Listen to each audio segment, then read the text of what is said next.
Graça e paz para vocês. O que habita no esconderijo do Altíssimo, aonde? A sombra do Onipotente descansará.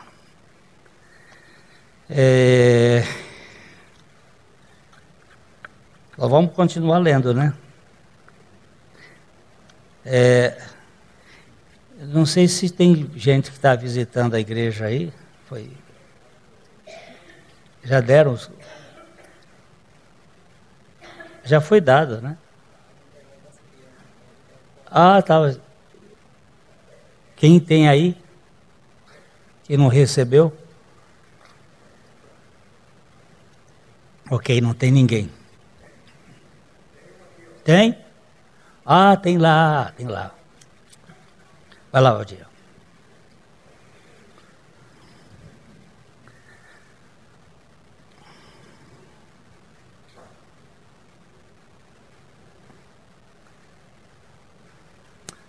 Diz que tinham 3 demônios que queriam vir à Terra para fazer um estágio. Aí um deles, conversando com o chefe, ele disse: como é que você vai fazer com que as pessoas lá na Terra se percam? Ele disse: eu vou dizer para eles que não tem Deus, que Deus não existe. Ele disse: não, isso aí não é tentação. Isso aí tem muita gente que sabe que não tem, e há um só Deus. E você, como é que você vai lá? Eu vou dizer para eles que não tem inferno. Que inferno é uma invenção. Não adianta você contar isso para eles que... Tem muitos deles que sabem que tem inferno e que o inferno é uma necessidade por causa da desobediência. Não conta isso para eles, não. Aí o outro disse: eu vou dizer para eles para não se apressarem. Deixa para amanhã. Eles vai, que você vai ser bem sucedido.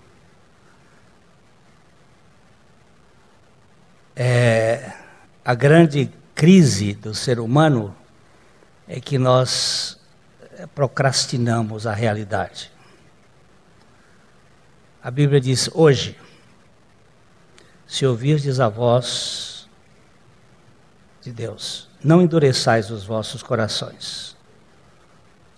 Hoje. Nós não temos amanhã. Nós só temos hoje. E hoje, nós precisamos ver o que Deus tem para nós, pela sua palavra.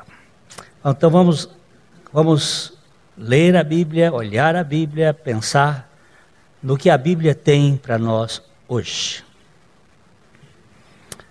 Salmo 91, vamos de 1 até o 13 hoje. Do 1 ao 10 nós já andamos mexendo aí já há vários dias, olhando alguns aspectos, mas hoje a gente vai olhar especialmente o 10, o 11, o 12, o 13. Por favor, Leda.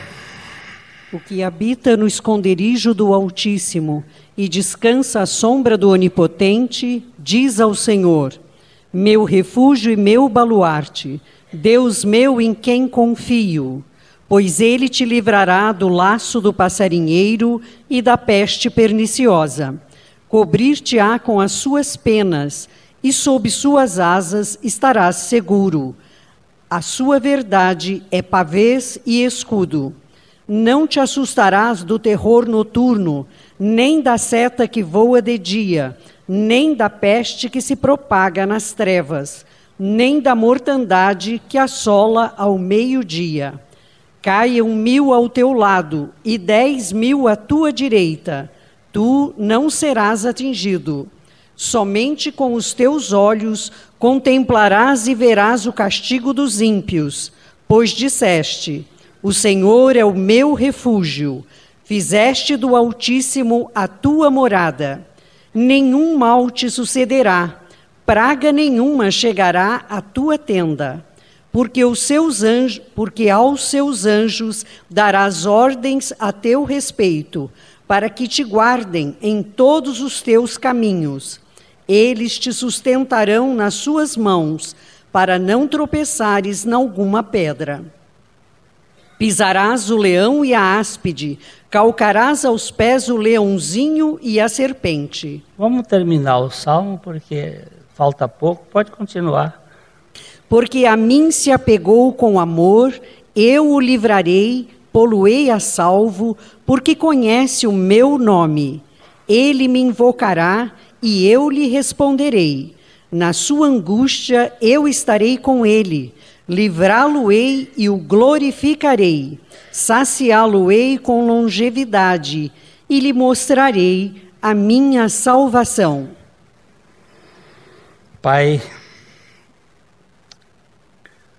abre os nossos olhos pelo teu Espírito para vermos a pessoa do teu Filho. E glorifica o nome de Jesus hoje à noite. Nós oramos em nome dele. Amém. Domingo passado, nós estivemos aqui olhando sobre a nossa residência. Onde está a nossa residência? Não a nossa morada. Mas um advogado, meu amigo, aqui desta igreja, irmão Gilberto Franzói, me corrigiu, de certo modo, a utilização, porque ele mostra, e com muita razão, que a palavra domicílio é melhor do que a palavra residência. Porque eu posso morar em vários lugares, mas onde estiver o meu domicílio, aí está o meu lugar de morada ou de residência. Eu posso morar no Piauí, no Curitiba, em Paris, em Londrina é o meu domicílio. Nós podemos viver neste mundo em vários lugares, mas onde é o nosso domicílio? Em Cristo, no esconderijo do Altíssimo. Não é em outro lugar, é na intimidade com Jesus Cristo. Ele é o lugar de nossa morada, onde nós residimos. E a palavra domicílio, ela é boa, porque ela vem de dominus. Onde tem o domínio, quem é o Senhor da nossa vida. Quem é aquele que nos governa. E tem gente que mora nos apetites, na mente, nas explicações, mas onde nós residimos? Onde é a nossa cova, a nossa rocha segura, onde é a torre forte que nós podemos nos abrigar e saber. Onde é que você mora? Eu moro no esconderijo do Altíssimo. Eu moro em Jesus Cristo.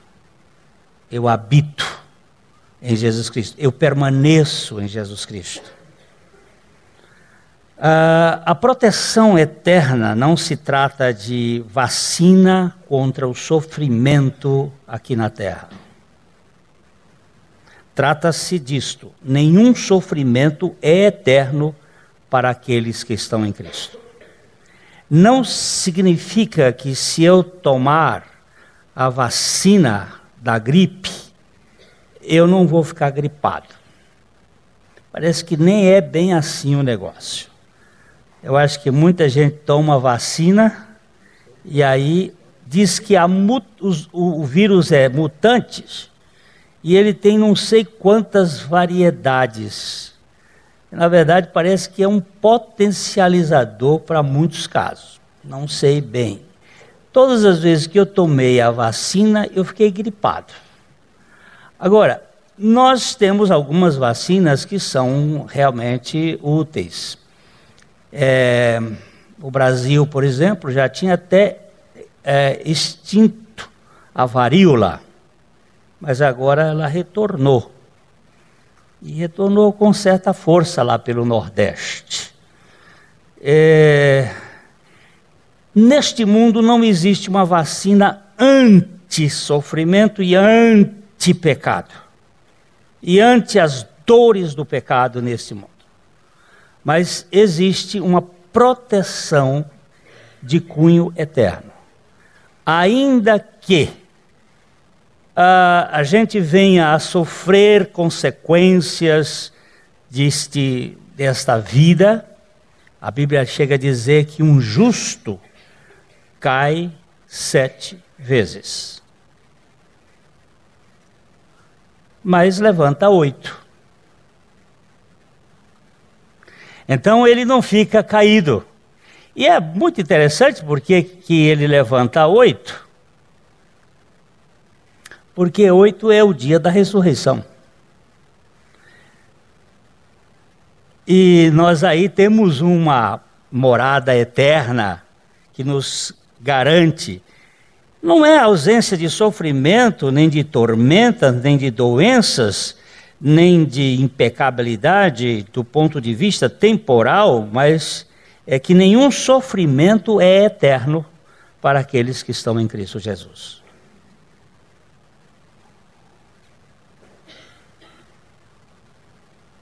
Eu soube outro dia de um velho pastor que estava com câncer, e um outro foi visitá-lo, e ele disse: como é que você vai? Ele disse: os meus gemidos estão terminando. Ele disse: como assim? Ele disse: estou faltando poucos dias para chegar na casa do meu pai, e aqueles gemidos estão cessando. Depois eu não terei mais nem lágrimas, nem gemidos, nem dor. Esse velho pastor sabe que o sofrimento é passageiro. Que ainda que o nosso homem terreno se corrompa, o nosso homem espiritual se renova de dia em dia. Que essa momentânea tribulação, ela simplesmente produz um eterno peso de glória, muito mais excelente do que nós podemos imaginar. Agora nós temos aqui no texto uma tentação. Este texto foi usado por Satanás para tentar capturar Jesus Cristo. Deixa eu ver se eu anotei aqui. Acho que sim.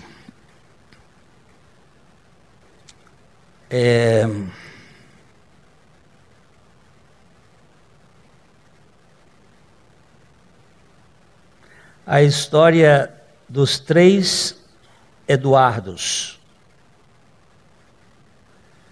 Thomas Constant escreveu a vida de Reinaldo III, um duque do 14º século que viveu no que hoje é a Bélgica. Ele, totalmente acima do peso, foi comumente chamado pelo seu apelido latino de Crassus, que quer dizer gordo, cheio de banha, porque ele era muito gordo. Depois de uma disputa violenta com o irmão mais jovem, Reinaldo, o Eduardo, que era o irmão mais novo, conduziu Reinaldo ao porão do castelo, depois que conquistou, e o colocou num quarto,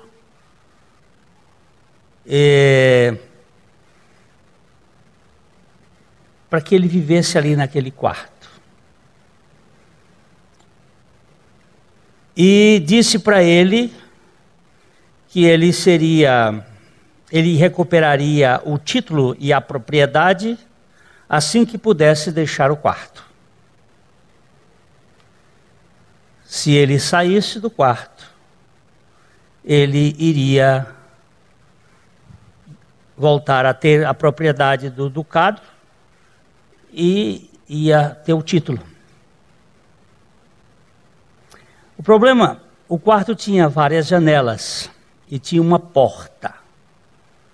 A porta tinha 1,60 m de altura e mais ou menos 60 centímetros de largura.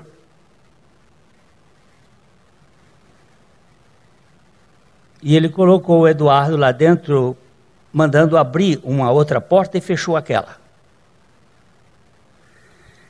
E disse que ele estaria liberto se ele pudesse sair do quarto. Isso não seria difícil para a maioria das pessoas, porque quarto com várias janelas, com portas, com a porta. O problema é que Reinaldo era muito gordo. Para recuperar a liberdade, ele precisava perder peso. Mas Eduardo conhecia o irmão mais velho e cada dia ele enviava uma variedade de comidas deliciosas. E ao invés de fazer regime para sair da prisão, Reinaldo engordou e engordou e engordou cada vez mais. Quando acusavam o Duque Eduardo de crueldade, que ele tinha sempre uma resposta pronta. Meu irmão não é um prisioneiro, ele é um hóspede. Eu o trato muito bem. Ele pode sair quando quiser e recuperar o seu posto. Reinaldo ficou naquele quarto durante 10 anos e não foi libertado até depois que Eduardo morreu numa batalha. Mas a este ponto, a saúde dele já estava tão arruinada que ele morreu dentro de um ano, prisioneiro do seu próprio apetite.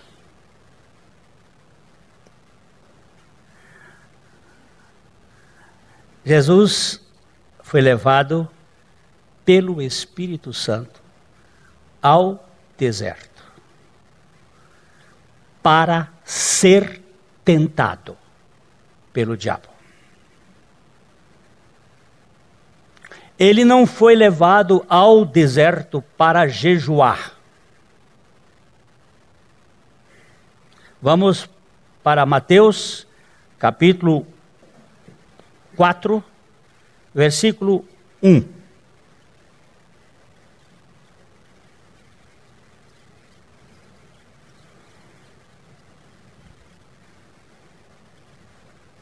A seguir foi Jesus levado pelo Espírito ao deserto para ser tentado pelo diabo. Muito bem.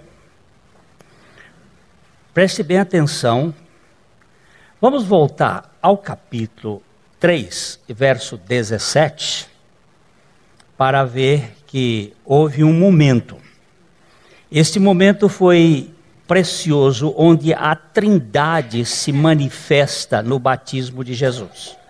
Jesus veio da Galileia e foi batizado por João no Jordão. E quando ele saiu da água, veio o Espírito Santo em forma corpórea de uma pomba, e veio uma voz do céu dizendo o que está escrito aí no versículo 17 do capítulo 3 de Mateus. E eis uma voz dos céus que dizia: Este é o meu filho amado, em quem me comprazo. Esta foi a declaração do Pai para com Jesus, o homem que tinha uma natureza divina esvaziada, mas em sua plenitude, isto é, ele era 100% Deus, ainda que vivesse aqui na terra 100% homem. Naquele momento, o Pai está selando e apontando, este, eis aí uma voz, este é o meu Filho amado, onde o Espírito Santo havia repousado. Este é o meu Filho amado, em quem eu tenho todo o prazer, em quem eu me comprazo, em quem eu me alegro. Logo em seguida, no capítulo 4:1, nós vemos que ele foi, verso 4:1, a seguir foi Jesus levado pelo Espírito ao deserto para ser tentado pelo diabo. Ele foi para. O objetivo que o Espírito Santo o levou ao deserto foi para que ele fosse tentado pelo diabo. Ele não foi fazer um retiro espiritual. Ele não foi fazer um spa. Ele não estava com problema de Raynaud para fazer um emagrecimento. Ele foi com um objetivo específico: ser tentado pelo diabo.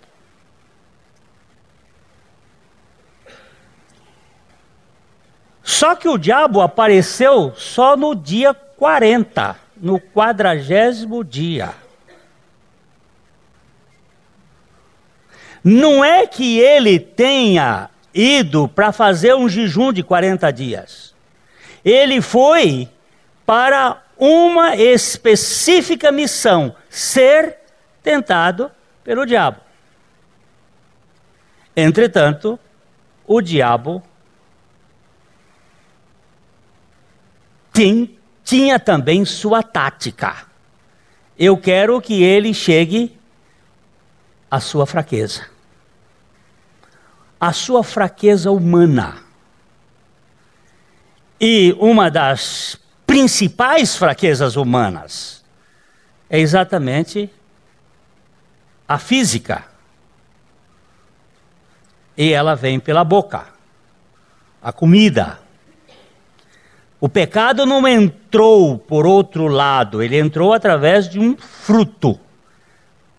Vendo a mulher que a árvore era agradável aos olhos, boa para se comer e desejável para dar entendimento, tomou, comeu e deu ao marido.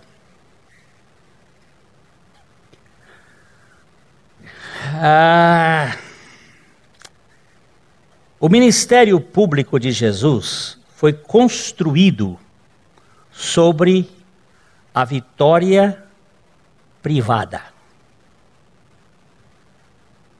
Ele precisava passar por esse teste, não por ele. Nosso Senhor não foi tentado para que Deus pudesse examiná-lo, pois o Pai já o havia aprovado. Este é o meu Filho amado. Ele foi provado porque ele era humano. E toda tentação, ela é humana. E nenhum homem vive sem tentação. E toda tentação de Jesus tinha como finalidade a nossa própria experiência. Ele foi tentado por nossa causa, para que pudesse conhecer pessoalmente os efeitos e o valor da tentação e nos habilitar com o seu poder para que quando fôssemos tentados, tivéssemos a garantia de que Ele é a nossa vitória. Vamos olhar Hebreus primeiro 2, 17 e 18 e depois Hebreus 4, 15.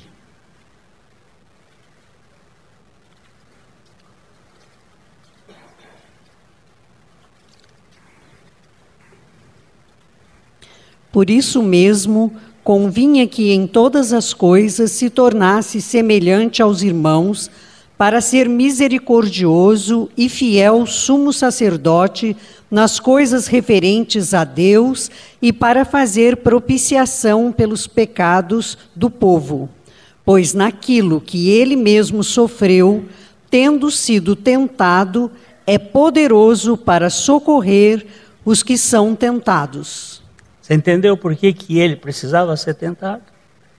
Vamos voltar para o verso 17 e vamos olhar aqui. Por isso mesmo, convinha, era conveniente, que em todas as coisas se tornasse semelhante aos irmãos. Preste bem atenção a esta palavra, aos irmãos. Para ser misericordioso e fiel sumo sacerdote nas coisas referentes a Deus e para fazer propiciação, perdão, remissão pelos pecados do povo de Deus. E aí o verso 18 vai dizer: pois naquilo que ele mesmo sofreu, tendo sido tentado, é poderoso para socorrer os que são tentados. Olha, este Salmo 91, ele está aplicando, a meu ver, a nossa experiência incluída em Cristo. A nossa experiência conjuminada, concatenada na realidade espiritual de Cristo. Porque nós não teremos nenhuma vitória fora de Cristo. Então aqui, ele que foi tentado em todas as coisas e é poderoso, ele também pode nos dar vitória. Vamos agora para 4:15 de Hebreus. Porque não temos sumo sacerdote que não possa compadecer-se das nossas fraquezas. Antes, foi ele tentado em todas as coisas, à nossa semelhança, mas sem pecado. Ele foi tentado em todas as coisas à nossa semelhança. A pergunta é sempre que nós vamos levantar, isso vai demorar algum tempo, não só hoje, mas outras vezes aqui, esses versículos vão nos tomar algum tempo, para que nós vejamos como nós somos tentados, como Jesus foi tentado. Porque existe muita especulação sobre a tentação de Jesus, mas a Bíblia está dizendo que ele foi tentado à nossa semelhança. Como nós somos tentados, Jesus foi tentado. Certa ocasião, isso já faz alguns anos, 1979, eu estava em São Paulo, numa convenção batista em São Paulo, e lá estavam vários pregadores e pastores batistas, numa classe única, onde um grande pregador batista, Dr. Rubens Lopes, estava ministrando aquela classe na nave da igreja memorial, a igreja Vila Mariana. E o Dr. Rubens, ele era um homem extraordinário, tinha uma facilidade para falar, tinha uma eloquência fora de série, Mas onde tem muito pastor reunido, é um problema se tocar em certos assuntos. E de repente, um levantou lá a história, como é que Jesus foi tentado, e deu um pano para manga, e um dizia de um jeito, outro de outro, e aí um puxava sua teologia de um lado, outro puxava do outro, e foi aquela coisa, e o Dr. Rubens tentando segurar aquilo, de repente ele olha sentado assim, estava meu velho mestre, que eu tenho muita admiração por ele, pela sua maneira socrática. O Barba já está imitando ali. Ele ficava sempre com um cotoco de lápis, ele não tinha um lápis inteiro, era só um cotoco. E ele ficava assim, bem, e aí socraticamente ele ia fazendo perguntas. Em vez dele responder, ele fazia perguntas. Chama-se esse método de maiêutica. A mãe do Sócrates era uma parteira que dava à luz. E o verbo dar à luz é maiel. E ele era um parturiente das ideias. Aí lembraram-se do Dr. Purim, que estava sentado ali, e aí, Dr. Purim, bem, os irmãos já falaram tudo, ele era muito tímido, os irmãos já falaram tudo, aí Dr. Rubens pediu para ele, aí ele levantou, olhou, sim. Como os irmãos são tentados? A pergunta era, como Jesus foi tentado? Como os irmãos são tentados? E sentou. O assunto é este. O diabo botou Jesus num elevador, Lacerda, e foi lá para cima do monte. Não. Como é que você é tentado? A nossa semelhança. Como é que você é tentado? Ou você não é tentado?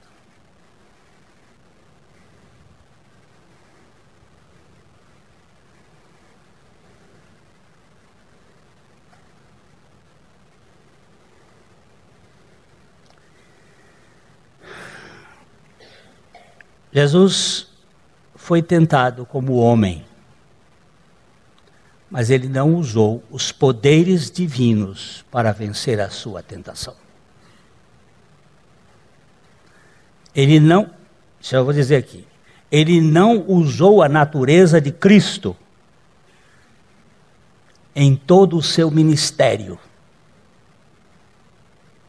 Durante todos os seus anos aqui na terra, ele foi Jesus. E a natureza de Cristo e de Jesus só se manifestam na cruz, onde a natureza divina e humana, porque a Bíblia diz que Deus estava em Cristo conciliando consigo o mundo, era exatamente ali na cruz, quando ele estabeleceu um diálogo. E as 7 palavras da cruz nada mais são do que um diálogo entre a natureza humana e a natureza divina de Jesus Cristo, ou de Cristo Jesus, falando a respeito da redenção daquilo que ele veio buscar. Foi tentado por nossa causa, e ele venceu o diabo usando as mesmas armas disponíveis para nós hoje. As mesmas. A palavra de Deus. Jesus sempre respondeu, está escrito. E quando o diabo usava a palavra de Deus, e que nós vamos depois verificar isto, Jesus fazia, você está usando um lado da balança, agora eu preciso colocar o outro para equilibrar. Ele usava a palavra de Deus para mostrar que a palavra de Deus é um todo, que você não pode pinçar um texto para formar uma doutrina. Você tem que ter toda a realidade da sua palavra. Eu sou daqueles que creem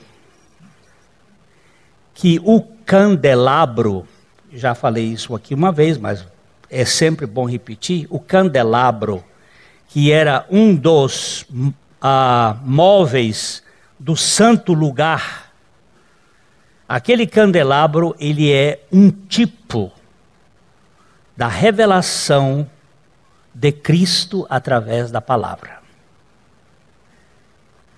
E eu acho que não são coincidências estas coisas. O candelabro tem 7 hastes. Em cada haste, as hastes laterais, ela tem uma haste central e 3 hastes que saem de cada lado, formando 7, que é um número de perfeição. Em cada haste lateral existe um botão, uma flor e um fruto. Um botão, uma flor e um fruto. Um botão, uma flor e um fruto. Então, na haste lateral há 3. Vocês acham aí um bom candelabro? Não acha aqueles merreca, não. Tem que achar um bom. Eu não indiquei para eles. Tem uns que mostram bem. São 3 elementos 3 vezes. Então dá 3 e 3, 6 e 3, 9. 3 e 3, 6 e 3, 9. 3 e 3, 6 e 3, 9. 3 vezes 9, 27. Né? O do meio tem 4.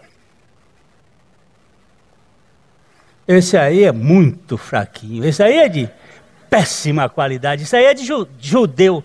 É um candelabro bom, menino. Tem que caçar um candelabro bom. Esse aí não vale 10 mil reais.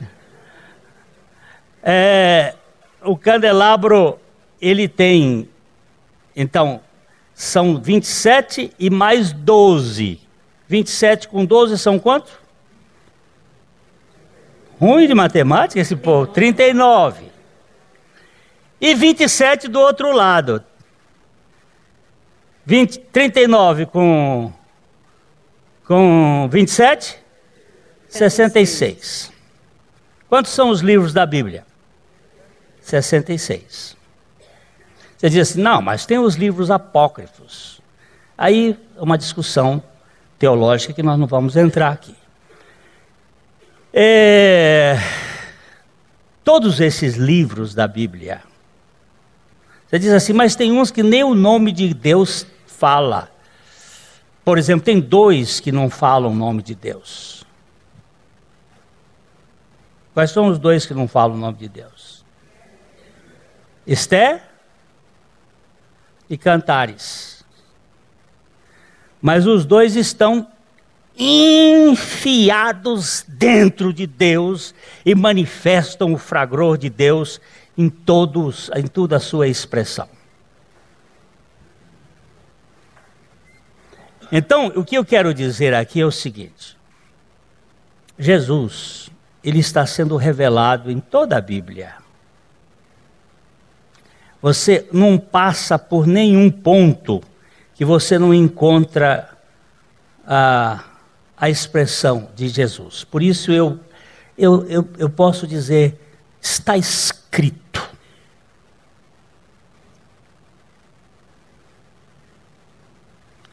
Não está aqui não, né? Vocês desistiram lá, tá bom.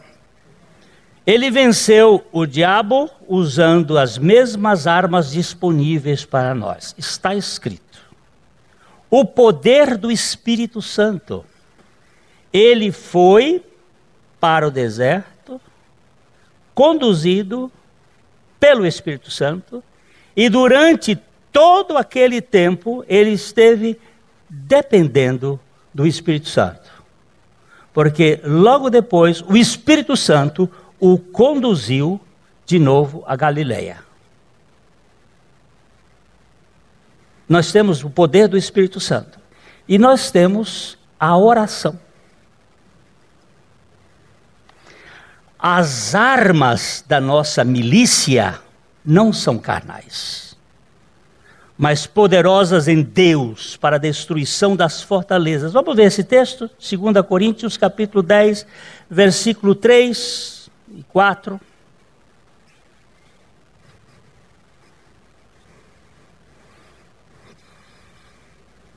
Porque, embora andando na carne, não militamos segundo a carne, porque as armas da nossa milícia não são carnais, e sim poderosas em Deus, para destruir fortalezas, anulando nós sofismas. Pode ler o 5 também?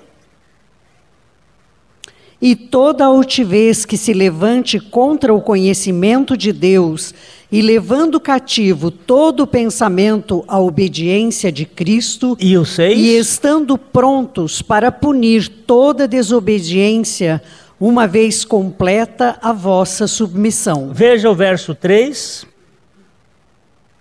De novo o 3. Porque embora andando na carne, não militamos segundo a carne.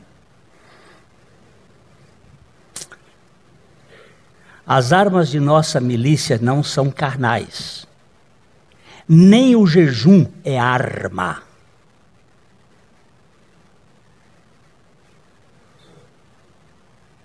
Eu vi um pregador essa semana dizer que ele jejua para enfraquecer o seu corpo, para poder esmagar a serpente. Não é arma. Nós não esmagamos a serpente com o enfraquecimento do nosso corpo. Nós esmagamos a serpente com o poder de Jesus Cristo.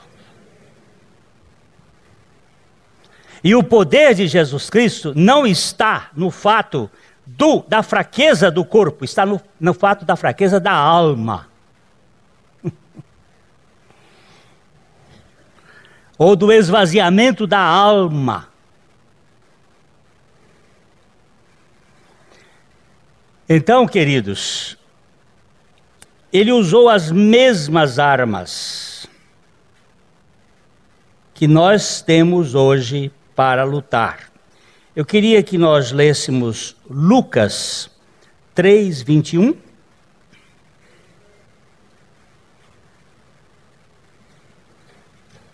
Para falar da questão da oração.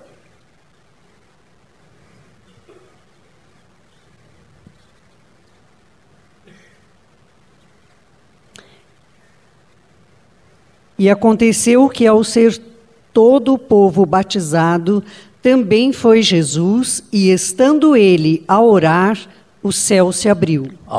Estando ele a orar. Jesus era uma pessoa de oração.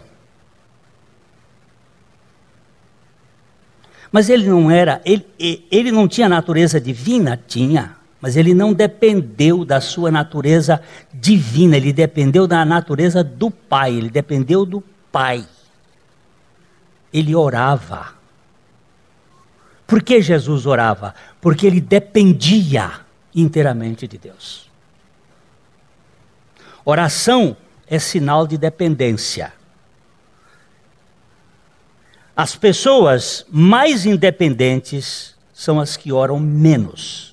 As pessoas mais dependentes são as que oram mais.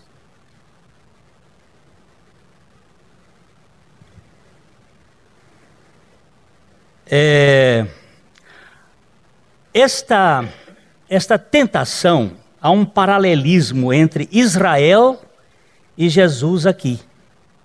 Israel esteve no Egito e Jesus também esteve no Egito. Israel e Jesus foram para o deserto.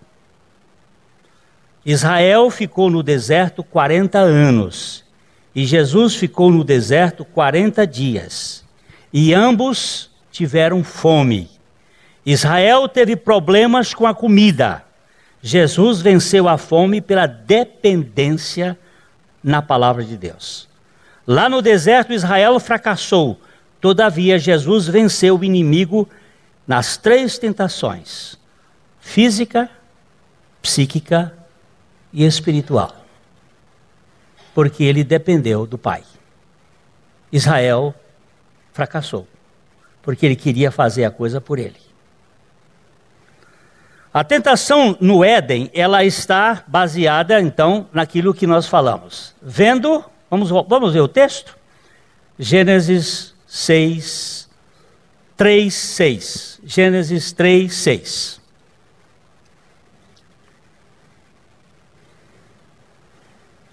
Vendo a mulher que a árvore era boa para se comer, agradável aos seus olhos, e árvore desejável para dar entendimento, tomou-lhe do fruto e comeu, e deu também ao marido, e ele comeu. Este vendo é um gerúndio. Este vendo é um estado.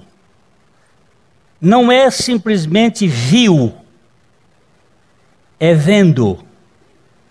Vendo a mulher, ela gastou tempo ali, que a árvore era boa para, agradável aos e desejável para, tomou, comeu, tentação. Tomou, comeu, deu o marido. Jesus também foi tentado nessas 3 áreas. Vamos primeiro pegar 1 João capítulo 2, versos 15 e 16, para a gente fazer a comparação.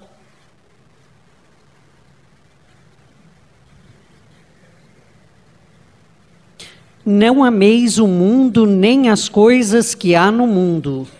Se alguém amar o mundo, o amor do Pai não está nele, porque tudo que há no mundo, a concupiscência da carne, a concupiscência dos olhos e a soberba da vida, não procede do Pai, mas procede do mundo. Não ameis o mundo, nem as coisas que há no mundo. Se alguém amar o mundo, o amor do Pai não está nele. Porque tudo que há no mundo, aí ele usa aqui 3 coisas: concupiscência da carne, concupiscência dos olhos, soberba da vida. Olha só. Vendo a mulher que a árvore era, o quê? Boa para se comer, agradável aos olhos e desejável para dar entendimento. Concupiscência da carne, boa para comer. Concupiscência dos olhos, agradável aos olhos. Soberba da vida, desejável para dar entendimento. Onde está o nosso maior problema? A soberba da vida.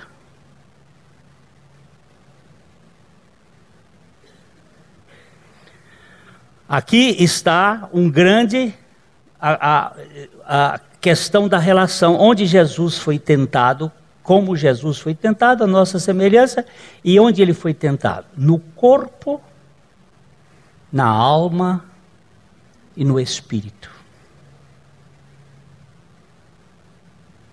Ele foi tentado como homem na sua integralidade, onde nós somos tentados.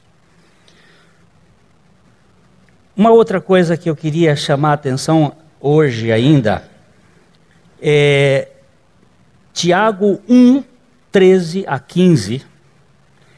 A palavra de Deus vai nos mostrar que nenhuma tentação procede de Deus. E que a tentação procede exatamente desta palavra concupiscência. E eu preciso dar uma afinaçãozinha aqui nesse assunto.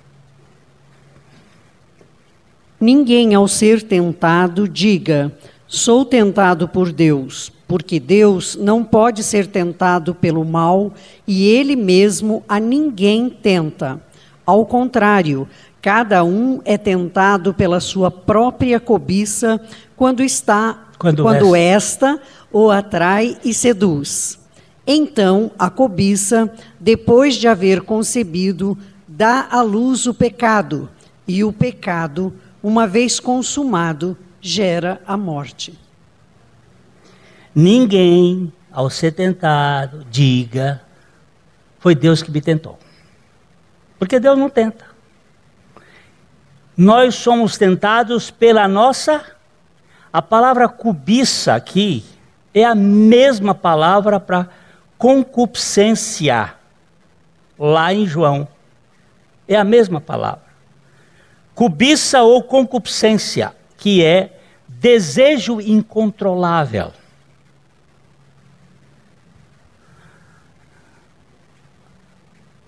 Reinaldo III estava dentro de um quarto com janelas e porta, mas não, ele não passava. E ele não tinha... O que ele não tinha? Estava preso no apetite. Ele era escravo. E o irmão, sabendo disso, o Eduardo trazia o bandejão de comida e ele, ó, só comendo. Só comendo.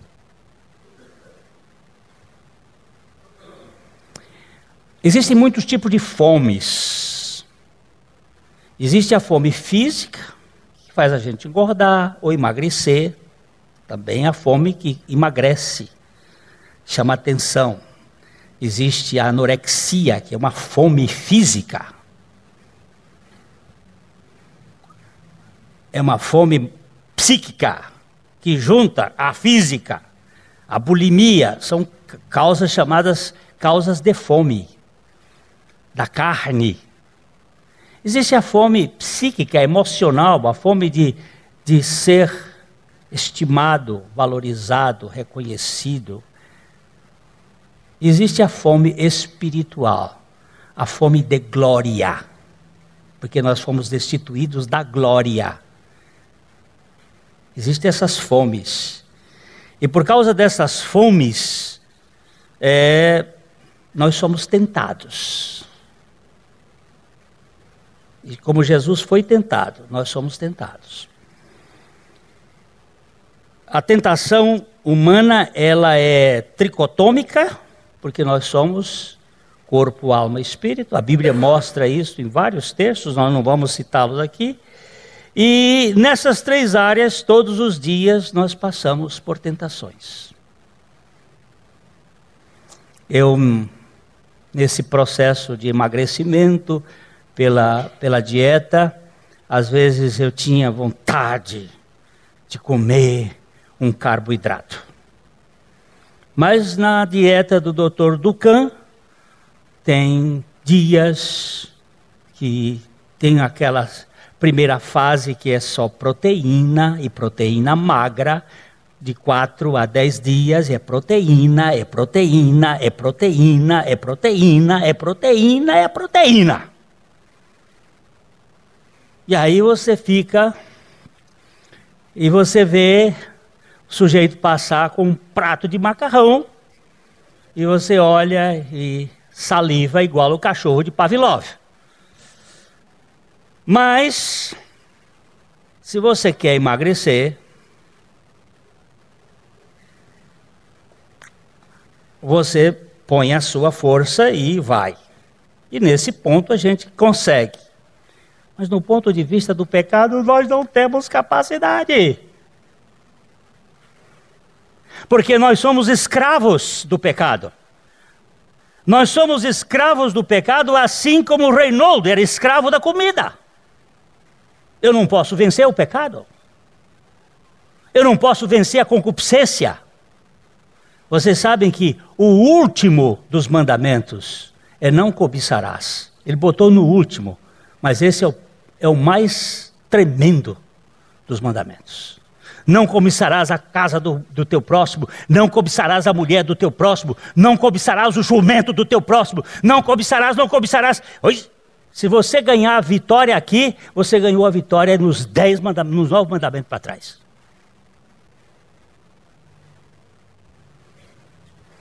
E só Jesus Cristo enfrentou esse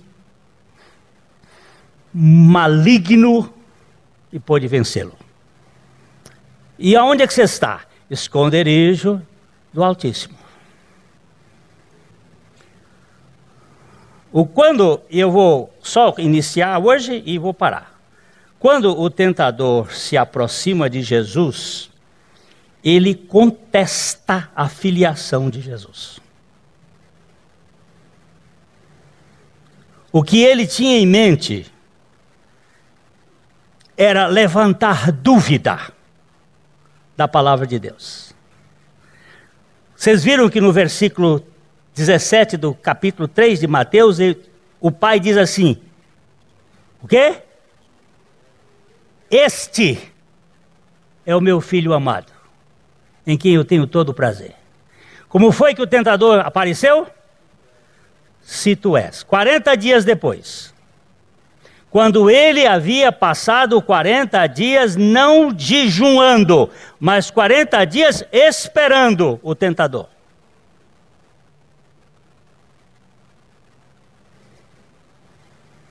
Quando você vier, porque eu vim aqui com um propósito do Espírito Santo, do Pai, para ser tentado, mas eu tenho que esperar a tentação chegar. E o tentador chegou. E ele chegou levantando a dúvida: se tu és o Filho de Deus. Neste caso,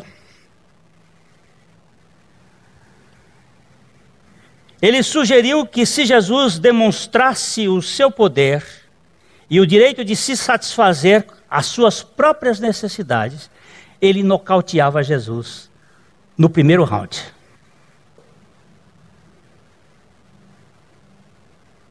Naquele momento, se ele conseguisse dizer, botar na cabeça de Jesus, eu vou mostrar para esse safado que eu posso transformar pedras em pães. Porque fui eu que criei todo esse universo sozinho, com meu Pai, com o Espírito Santo. Nós criamos esse universo e nós já fizemos a pedra produzir pão. Porque a semente cai na pedra, cai no chão, cai na terra e se alimenta da terra e produz o grão e depois faz pão. Eu posso fazer de um outro jeito, eu poderia fazer de qualquer jeito, mas se ele usasse qualquer poder para fazer aquele milagre, ele negaria a sua humanidade como instrumento para a redenção da humanidade.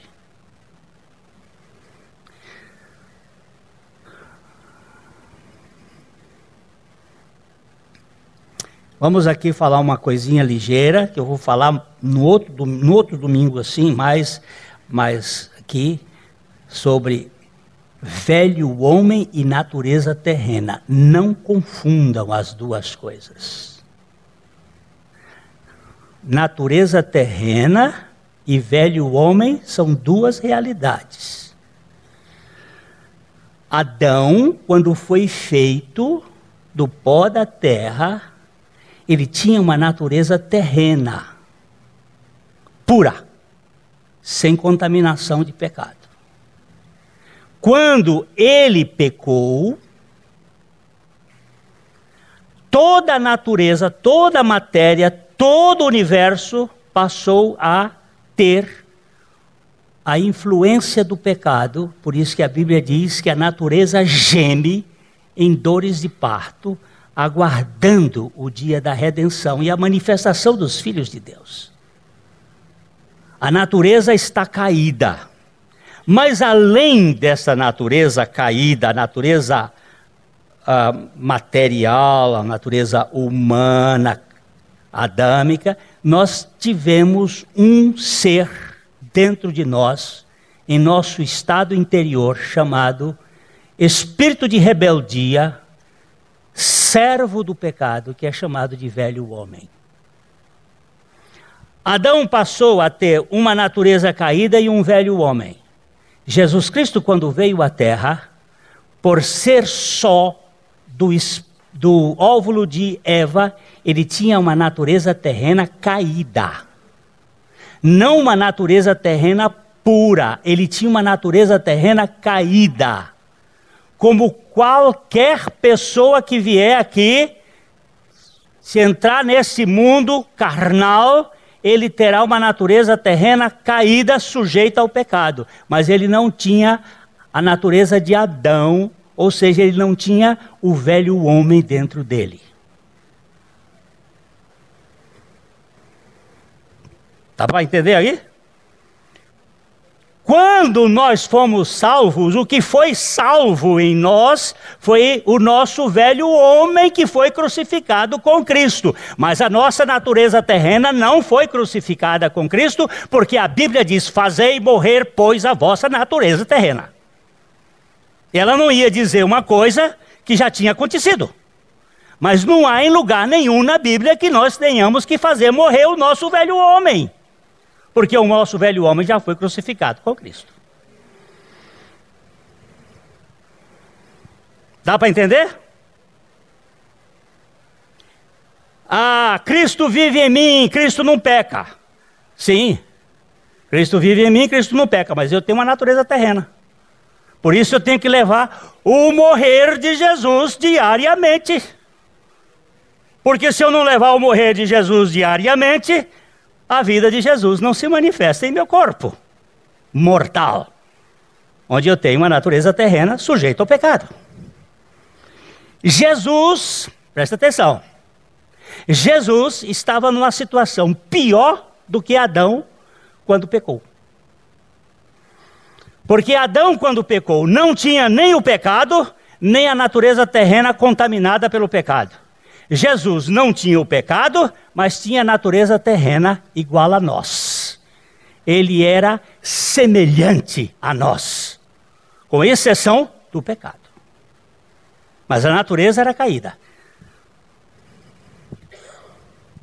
A Igreja Católica, para resolver isso, em 1854, com o Papa Pio IX, decretou que Maria foi concebida sem pecado. Mas não tem como provar isso na Bíblia. O que nós podemos entender é que por um só homem entrou o pecado no mundo e pelo pecado entrou a morte. Jesus tinha uma natureza caída, terrena. Como é que você pode dizer isso? Pega Romanos 8:3. E aí a gente termina hoje aqui e vamos voltar outra vez. Porque a tentação de Jesus tem a ver com a minha tentação. E a vitória de Jesus tem a ver com a minha vitória. Porque Ele foi vitorioso. Ele pode nos conceder a sua vitória para todo aquele que nele crê. Porquanto o que fora impossível à lei, no que estava enferma pela carne, isso fez Deus enviando o seu próprio Filho em semelhança de carne pecaminosa e no tocante ao pecado. E com efeito, condenou Deus na carne o pecado.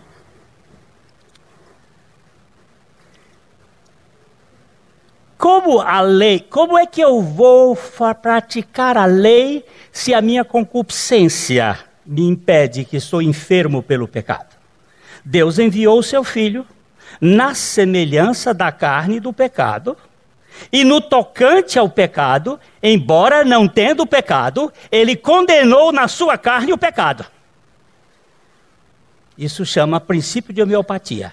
Similis similibus curandum. O similar cura o similar.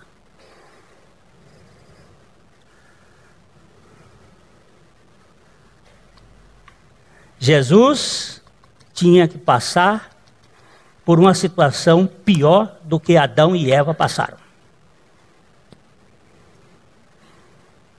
Adão e Eva eram impecáveis, com uma natureza terrena pura. Jesus era impecável porque ele não veio do espermatozoide de homem, ele veio do esperma divino, veio da palavra de Deus, mas num óvulo humano, uma natureza caída, porque a natureza toda está caída, e nós gememos em dores de parto da geração, essa natureza, mas ele venceu o pecado porque Jesus confiou inteiramente na soberania e no poder do nosso Pai.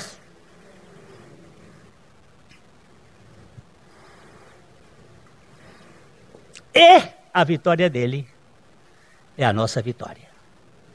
Eu gosto muito desse texto que diz assim: graças a Deus que nos dá a vitória por meio de nosso Senhor Jesus Cristo. Ele nos dá a vitória. E nós não somos vencedores, desculpa. Nós somos mais do que vencedores por meio daquele que nos amou. Esse é evangelho maravilhoso, né? Que nos dá sustentação, nos dá confiança. Eu não tenho competência de vencer pecado. O pecado foi vencido por Jesus. Eu não tenho competência de vencer tentação. A tentação foi vencida por Ele e garantida a mim pela sua graça. E Ele continua sendo mais do que vencedor, e nós nele. Ok? A mensagem que você acabou de assistir faz parte do Ministério de Comunicação Palavra da Cruz. Temos um grande acervo de estudos bíblicos em áudio e vídeo. Distribuímos também gratuitamente o jornal mensal Palavra da Cruz. Entre em contato conosco pelo fone 0 operadora 43 3372 8900 ou pelo e-mail livraria@piblondrina.com.br. Visite-nos pelo site www.livrariapiblondrina.com.br ou acesse www.piblondrina.com.br. Graça e paz.